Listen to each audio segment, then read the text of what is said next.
राम दोस्तों, आज हम यहाँ बात करने के लिए बैठे हैं एक बीमारी सेरेब्रल पाल्सी। इसको शॉर्ट में अगर कहें तो सीपी बोलते हैं। ये बीमारी जो है ये बच्चों में पाई जाती है, नवजात शिशुओं में पाई जाती है।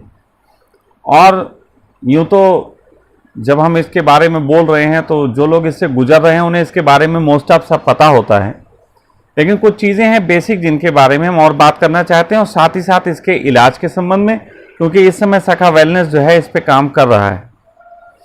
और इस बीमारी के बारे में मैं ये भी बता दूं कि ये बीमारी एक ऐसी है कि जिसमें पूरे तरीके से स्वस्थ होने की तो कभी संभावना होती ही नहीं। पूरे तरीके से स्वस्थ तो कभी कोई होता ही नहीं। तो इसको पहले समझते हैं ये बीमारी हो कैसे जाती है। ये बीमारी मोस्ट ऑफ माँ के पेट में ही बच्चे को हो जाती है। इसके कई कारण होते हैं। इसके कई कारणों में एक जेनेटिक कारण भी हो सकता है। एक कारण होता है कि माँ को बुखार हो जाए तो उसमें बच्चे को बुखार हो जाता है अंदर माँ के पेट में। कभी कभी ऑक्सीजन की कमी या तनाव के कारण भी बच्चे को ये चीज़ें होती हैं। तो इसमें होता यह है कि जब बच्चा जन्मता है तो उसके मस्तिष्क में जो हमारे न्यूरॉन्स होते हैं, तो न्यूरॉन्स के कुछ हिस्से जो हैं वो सक्रिय नहीं रहते। हम ये कहें कि वो डेड हो जाते हैं, ये बात कहना गलत है। हम ये कहें कि वो सक्रिय होते हैं, वो भी गलत है। कुछ सक्रिय नहीं होते हैं, हम इतना कह सकते हैं। और एक सरल शब्दों में बताएं तो ऐसा समझ लीजिए कि हमारा पूरा शरीर जो है, वो पूरा शरीर हमारा जो चलाता है वो हमारा मस्तिष्क चलाता है। हमारे मस्तिष्क के पास ही उसकी कमांडिंग होती है। ये ऐसा ही है जैसे एक कार के अंदर ड्राइवर जो है पूरी कार को चलाता है, उसके लिए वो स्टीयरिंग का यूज करता है। तो अगर वो स्टीयरिंग ना हो तो ड्राइवर जो है वो कार को संभाल नहीं सकता। तो कुछ न्यूरॉन्स के काम ना करने के कारण कुछ ऐसी स्थितियां होती हैं कि जिसकी वजह से वो बच्चे जो हैं एक तरीके की विकलांगता को उपलब्ध होते हैं। वो बच्चे ऐसे भी होते हैं कि उनको कई बार ऐसा होता है कि उनकी ग्रो बहुत धीरे होती है। जैसे कोई बच्चा सामान्यतः 5-6 महीने में हल्का सा उठने बैठने लग जाना चाहिए, तो ऐसी स्थिति में बच्चे 6-7 साल बाद उठ पाते हैं, या फिर और लंबे समय बाद जो हैं वो इसको एक्टिव कर पाते हैं। बोलना इनमें देर में हो पाता है। और कभी कभी ऐसा होता है कि बच्चे किसी भी तरीके से सक्रिय नहीं हो पाते, बल्कि जब पैदा होते हैं तो उनके शरीर में जितना दिमाग चल रहा होता है उसके हिसाब से नॉर्मल बच्चे की तरह प्रतीत होते हैं, वैसे ही नॉर्मल हाथ पैर चलाते हैं। लेकिन जैसे जैसे शरीर बढ़ने लगता है वैसे वैसे उसका मस्तिष्क जो है वो शरीर को कमांड करना और सपोर्ट करना बंद कर देता है, जिसकी वजह से शरीर तो बढ़ता है लेकिन उस पर पकड़ नहीं रह जाती मस्तिष्क की, और वो एक विकलांगता की तरफ उपलब्ध होता है। इसको ऐसे कह सकते हैं कि शुरू में बच्चा तुम्हें ठीक लगेगा, बाद में वो बच्चा धीरे धीरे डल होता चला जाएगा। फिर वो ना चल सकता है, ना ज़्यादा कुछ एक्टिविटीज़ कर सकता है, बल्कि ऐसे केसेस में बच्चे पूरी ज़िंदगी, बच्चा 30-40 साल 50 साल की भी उम्र तक जीते हैं, और 100 साल भी जी सकते हैं। मैं उम्र की बात ही नहीं कहूँगा, लेकिन वो बिस्तर पे ही जीते हैं, वो बिस्तर पे ही बड़े होते हैं। उनका माँ बाप को सब कुछ उनकी केयर बिस्तर पे ही करनी पड़ती है। ये रोग अपने आप में देखा जाए तो कैंसर से और किसी भी और रोग से ज़्यादा घातक है। घातक इसलिए है क्योंकि इसमें मस्तिष्क जो है वो शुरुआत से ही वो डेवलप नहीं हो पाया जैसा उसे डेवलप होना चाहिए। अब ऐसी स्थिति में कई बार ऐसा होता है कि मस्तिष्क के थोड़े हिस्से पे असर आया होता है, तो उन बच्चों में विकलांगता के आप असर देखते हैं। तो ऐसे विकलांगता के असर वाले बच्चों को समय के साथ साथ कुछ थेरेपियां देके, उनकी मालिश वालिश करके, उनके पैरों के साथ और एक्सरसाइज करवा के एक तरीके से थोड़ा एक्टिव किया जा सकता है, लेकिन पूर्णतः स्वस्थ नहीं हो सकते। अभी हमारे पास एक बच्चा इसी तरीके के बीमारी से ग्रसित आया, जिसकी उम्र जो है वो लगभग 2.5 साल है, और 2.5 साल में उसकी विकास प्रक्रिया ऐसी है जैसे कि 4 से 5 महीने बच्चा, 6 महीने का बच्चा मान लीजिए, इतना ही उसका विकास हुआ है। उसके मुंह में 2 या 3 दांत ही निकले थे। इवन कि जो दांत निकले थे कभी को, वो भी अब ऐसा लगता है, उसकी माँ कहती है कि छोटे होने लगे, जैसे कि दांत वापस अंदर जा रहे हैं। तो ये सारी चीज़ें उस बच्चे के साथ प्रॉब्लम चल रही। वो बच्चा किसी तरीके से अपनी गर्दन होल्ड नहीं कर पाता है, वो आज तक बैठ नहीं पाया, बैठने की छोड़िए वो आज तक पलटा नहीं है। उसने अपनी लाइफ में सिर्फ एक बार पलटी खाई, अभी 2.5 साल की उम्र तक वो बच्चा सिर्फ एक बार पलटी खाया था काफी पहले। उसके अलावा उसके पहले हाथों के मूवमेंट होते थे जैसे नॉर्मल बच्चों के होते हैं, लेकिन फिर धीरे धीरे वो मूवमेंट कम हो गए और वो ज़्यादा से ज़्यादा हाथ इतना ला पाया। समय के साथ साथ वो हाथ भी बिल्कुल विकलांगता की उस स्थिति पे पहुंच जाता, जिसे ऐसे कह सकते हैं कि उसमें हाथों में वर्किंग ही नहीं। उसकी आंखें नहीं टिकती।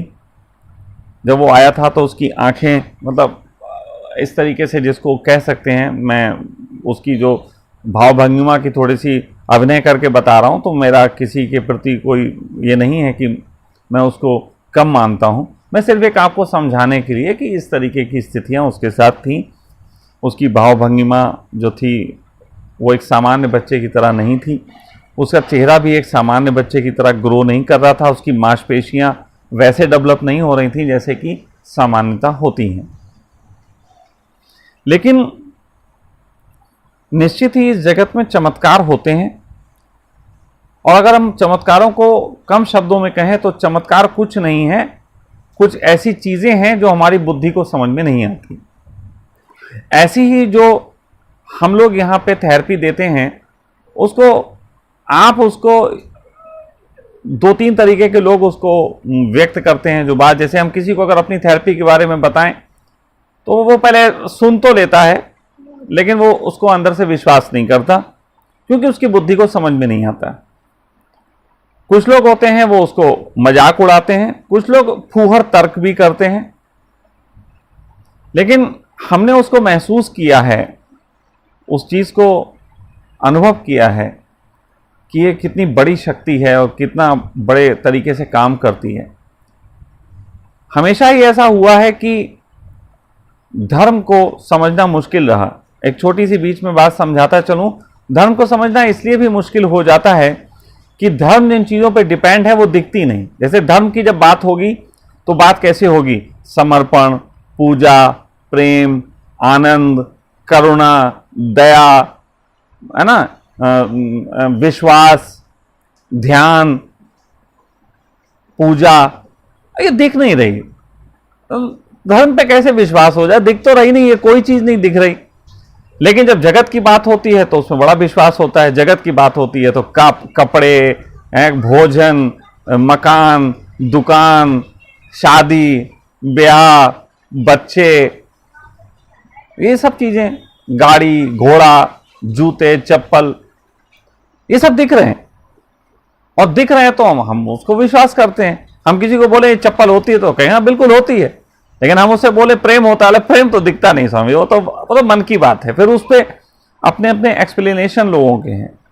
खैर, हम मुद्दे पे आते हैं तो सीपी की बात कर लेते हैं। तो इसी बीमारी को हम लोगों ने एक बच्चे के ऊपर इसके प्रयोग आरंभ किए। उसकी माँ को विश्वास था कि स्वामी जी आप इसको ठीक कर सकते हैं, और सभी डॉक्टरों ने उसके संबंध में हैंड्स अप कर दिया, हाथ उठा दिए कि इसमें कुछ नहीं हो सकता।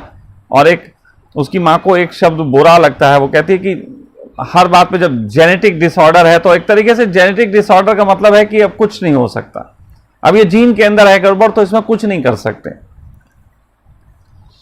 हमने उस बच्चे के साथ प्रयोग शुरू किए और उस बच्चे के ये फोटोग्राफ्स आप देखोगे तो वो बच्चा जब आया था तो उसकी स्थिति ये थी कि उसको गर्दन होल्ड नहीं हो रही थी। गर्दन एकदम जैसे उसमें रीढ़ है ही नहीं, गर्दन में हड्डी है ही नहीं, या तो ऐसे या ऐसे या ऐसे, मतलब बिल्कुल उसमें रबड़ की तरह उसकी गर्दन, वो उसको होल्ड नहीं कर सकता था। उसके हाथ इतने ही उठ रहे थे, इससे ज़्यादा हाथ नहीं उठ रहे थे। उसकी आंखें स्टिल नहीं हो रही थी। उसको भोजन जो है वो सही से डाइजेस्ट नहीं होता था। एक तो बहुत ही कुछ थोड़ा सा ले पाता था, वो भी 3-4 दिन में एक बार जो है वो पॉटी जाता था, तो एक पॉटी आती थी उसको, और भोजन उसका सही से नहीं डाइजेस्ट होता था। चेहरे की मसल्स जो हैं, मांसपेशियां उतनी अच्छी तरीके से नहीं डेवलप हो रही थी जैसे सामान्य चेहरे की होती हैं। वो एक बस ग्रो होके फिर रुक गई थी और उससे उसका चेहरा असामान्य रूप में दिखाई देता था। लेकिन मात्र 10-12 दिन का अभी प्रयोग हुआ है और 10-12 दिन के प्रयोग में एक बहुत बड़ी तब्दीलियां ये हुई हैं कि वो बच्चा एक बार पलटा है, वो उसकी माँ के देखरेख में है बच्चा, उसकी जो है उसकी नानी और वो माँ उसकी दोनों लोग उसके साथ हैं और उन्होंने अब वो हाथ पूरा उठा लेता है, वो चेहरे तक हाथ ले जाता है, उसकी आंखें बहुत देर तक स्टिल होती हैं, रुकती हैं, देखता है, समझता है चीज़ों को, उसके चेहरे की मांसपेशियां बहुत अच्छी डेवलप होने लगी हैं, उसका 1 किलो वजन बढ़ा है, वो प्रतिदिन जो है वो मतलब अब उसका पेट साफ हो रहा है, भोजन में उसकी डाइट बढ़ गई है, अब वो पेट 2-3 बार भी उसका खाता है, 2-3 बार भी उसको लैट्रिन सामान्य बच्चे की तरह आती है। 10 दिन के अंदर ये बहुत बड़ी उसमें तब्दीलियां हमने देखी और हमने निश्चय किया है कि उस बच्चे को, चाहे अब क्योंकि 2-4 महीने उसकी थेरेपी चल सकती है, तो जो भी महीने थेरेपी चलेगी, सखा परिवार ने उस बच्चे को उसके इलाज के समय तक के लिए गोद लिया है। जब तक भी उसका इलाज चलेगा, उसके परिवार का और उसका रहने खाने का, थेरेपी का सारा कुछ जो है वो निःशुल्क रहेगा।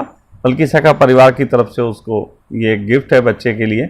हमें लगा कि उस बच्चे को हम कुछ कर सकते हैं उसके लिए, और साथ ही साथ इस जगत के लिए भी एक बहुत बड़ी खोज हो जाएगी ये कि जो माँ बाप इस तरीके के बच्चों को अपने जीवन में पाके एक ऐसी समस्या में फंस गए हैं कि आपको मालूम है, जब कोई बच्चा बूढ़ा बीमार होता है तो बूढ़े के साथ हमारे जीवन के सुख और दुख के अनुभव होते हैं, अच्छे और बुरे अनुभव होते हैं। इसलिए कई बार उस बुरे अनुभवों के आधार पे ही हम उसको उस दुख में जीने देते हैं, उस पीड़ा में जीने देते हैं और उसकी सहयोग नहीं करते, या कई बार हम उससे लड़ते झगड़ते हैं, शिकायतें शिकवे भी हो जाते हैं। इसीलिए अक्सर बूढ़ों को एक दिक्कत होती है कि वो बीमार हुए हैं और उनके बच्चों के साथ उनके विवाद या कुछ होते हैं, पूर्णतः सहयोग नहीं मिलता।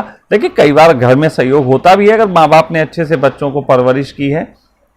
लेकिन ये जो बच्चे पैदा होते हैं, इन्होंने तो आपका कुछ बिगाड़ा ही नहीं। ये तो आपके पेट में 9 महीने रहने के बाद उम्मीदों से भरी खुशियां आएंगी आपके घर में, खुशियों के तरीके से इनका वेलकम हुआ होता है। और इन बच्चों ने आपके साथ कोई भी ऐसी चीज़ नहीं की होती कि आप इनको नकार कर दें। इसीलिए जैसे जितने भी ये बच्चे होते हैं, उनकी जो माएँ होती हैं, वो उनका जो डेडिकेशन होता है इन बच्चों के प्रति, वो अद्भुत है, अतुलनीय। मैं कह सकता हूं कि वो एक जबरदस्त साधना में अपनी जिंदगी गुजारती हैं। मैंने ऐसे अपने रिलेटिव में 2 माएँ देखी हैं ऐसी, जो इस तरीके के बच्चों की केयर में अपना जीवन दे दिया उन्होंने पूरा। तो ये एक अपने आप में एक पीड़ा है। ऐसे माँ बाप तरसते हैं कि उनका बच्चा उनको एक बार आवाज दे दे, उनके आंगन में एक बार चल के दौड़ के दिखा दे। वो सामान्य से रिएक्शन के लिए तरस जाते हैं, जो बच्चे सामान्यता करते ही करते हैं। ये एक खोज मेरी तरफ से अगर ये होता है, परमात्मा हमको ये चाहता है कि इस माध्यम से इस दिशा में कोई कार्य हो, तो ये अपने आप में एक बहुत बड़ी क्रांति है। क्योंकि सोए हुए न्यूरॉन्स को जगाने के लिए आज तक मेडिकल साइंस कुछ नहीं कर पाई, क्योंकि मेडिकल साइंस में सबसे मुश्किल अगर कोई चीज है तो वो है न्यूरॉन्स को फिर से एक्टिव करना। इस न्यूरॉन्स के खराबी की वजह से बहुत सारी बीमारियां होती हैं, पार्किंसन है और भी कई तरीके की ऑटो इम्यून है, कई और तरीके की दिक्कतें भी होती हैं। सच कहें तो अभी जो 10 दिन के हमने रिजल्ट देखे हैं, तो हम ये कह सकते हैं कि पार्किंसन जैसी और जो बीमारियां हैं ना, वो तो बच्चा हैं, वो तो इस बीमारी के आगे कुछ भी नहीं। और 10 दिन में जैसे रिजल्ट इसमें दिखाई देने शुरू हुए हैं, अगर क्योंकि अब इस बच्चे में समर्पण है, उसकी मां में समर्पण है, उसका बच्चे को शरीर अकड़ जाता था, इसलिए उसकी मां को एक दवाई बचपन से वो बच्चे को देती थी, जिसकी वजह से बच्चे को अकड़न ना आए शरीर में। तो जब हमारे पास आई तो उसने कहा, हमने आपकी बात सुनी है, हमें क्या दवाई छोड़नी पड़ेगी? हमने कहा हाँ, छोड़नी पड़ेगी। उसकी मां ने दवाई छोड़ी। एक मां के लिए एक बच्चे को इस हाल में देखना और दवाई छोड़ना बहुत बड़ी बात होती है, लेकिन उसका विश्वास था और उसने छोड़ी। बच्चे को बुखार आया और उसके शरीर में रोज एक छोटा सा फीवर आता है आधे घंटे के लिए इस दौरान इसके, वो फीवर आना मैं अब समझ पा रहा हूं कि वो उसके शरीर को बहुत अच्छा कुछ दे रहा है, वो फीवर में कुछ काम होता है शरीर के अंदर, तो वो उसको होता है और उसकी माँ कतई बेचैन नहीं होती, कतई डरती नहीं, और वो पूरे समर्पित भाव के साथ जो है उसके ट्रीटमेंट को ले रही है। तो मैं कहता हूं कि जब कोई बड़ा हो जाता है, उम्र ज्यादा होती है, तो अपना दिमाग बहुत चलाने लगता है। और मैं सदा से कह रहा हूं, गुरु की, मां की और नाई की कुर्सी, गुरु की उंगली, मां की गोद और नाई की कुर्सी, इन तीनों चीजों के साथ कभी भी संदेह का प्रयोग नहीं करना चाहिए, फायदा नहीं होता। ये सारी बातें बोलने का सिर्फ इतना कारण है कि जो लोग भी आ रहे हैं लगातार यहाँ पे संपर्क कर रहे हैं हमसे, हम उन्हें बार बार एक चीज तो सिखाने की कोशिश करते हैं कि प्लीज विश्वास करके देखो, पूरा छोड़ के देखो। वो जो जबरदस्त तरीके से तुम्हारी जिंदगी को तब्दील करती है ये ऊर्जा, मैं तो हैरान डे बाय डे हो ही रहा हूं, आप भी होगे। तो जो अगर इस तरीके की कोई बीमारी से पीड़ित हैं, उन सभी लोगों को हमारा कहना है कि जहां से अगर आप सब जगह से हार गए हैं, मैं ये नहीं कहता आप कहीं पे आपको उम्मीदें जिंदा होना आप हमारे पास आए, नहीं नहीं, बिल्कुल आपको भी उम्मीदें जिंदा हैं, वो सब करिए। अब इस बच्चे की मां ने जब दवाइयों पे चल रहा था छोड़ दिया, वो हैरान है कि उस बिना दवाइयों के ही वो बच्चा अच्छा है। अब उसको ना शरीर ऐंठ रहा है, ना कुछ हो रहा है, बहुत अच्छे तरीके से वो खेल रहा है। तो आप अगर विश्वास करके देखेंगे और उम्मीद सब जगह से अगर आप छोड़ चुके हैं, तो एक बार परमात्मा की उंगली थाम लीजिए, और बिल्कुल जैसे परमात्मा की उंगली थामते हैं और कोई संदेह नहीं करते, वैसे ही आपको इसमें भी करना पड़ेगा। साथ साथ मैं ये कहना चाहता हूं कि इस बच्चे के प्रति आप सबकी भी एक मैं चाहूँगा कि एक छोटी सी आपकी तरफ से इसके लिए प्रेयर उठनी चाहिए। आपकी तरफ से इस बच्चे के लिए एक जो भी आप भाव कर सकें अच्छे, इसके ठीक होने के लिए। आपकी ऊर्जा भी परमात्मा की ही ऊर्जा है। जब भी आप कभी प्रेम से भर के, प्रार्थना से भर के किसी के लिए कुछ करते हैं निस्वार्थ भाव से, तो वो परमात्मा की ही ऊर्जा। परमात्मा ने आपको सब कुछ निस्वार्थ दिया, सब कुछ, तो वो जो ऊर्जा होती है वो बहुत कारगर होती है। तो इस बच्चे के लिए आप सबके स्नेह की और आशीर्वाद की जरूरत पड़ेगी। साथ साथ इस बच्चे के डेवलपमेंट को भी हम हर 5वें 7वें दिन की बच्चे में क्या डेवलपमेंट हो रहा है वो हम आपके बीच इसको पहुंचाते रहेंगे। प्रणाम।